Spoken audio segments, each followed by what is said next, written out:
For today's video, maghimo ta og si tawag ani magblend ta og mangga.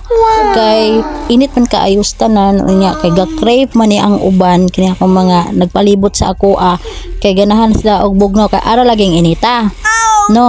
Sumoto nga nag-decide na lang ko nga mag-shake ng jud kay lamay gata si mama. Ug mag-una-una na lang mi og himo aning first batch nga mangga. Okay, mangga di atong flavor karon kay mo ni ang nagipalit gahapon. So mo na nga kay pa man kaabot ang isa sa maghuwat mi, so nagbuhat na mi sa first batch kay ang mukaon ani upat ka buok lima ay lima ka buok kay tulo ka bata unya duha ka dagko. So ato na tilawan dira akong tamis na ba unya kay parat-parat parat unya kay aslom pa man. Mo to nga akong gidungagan og gatas.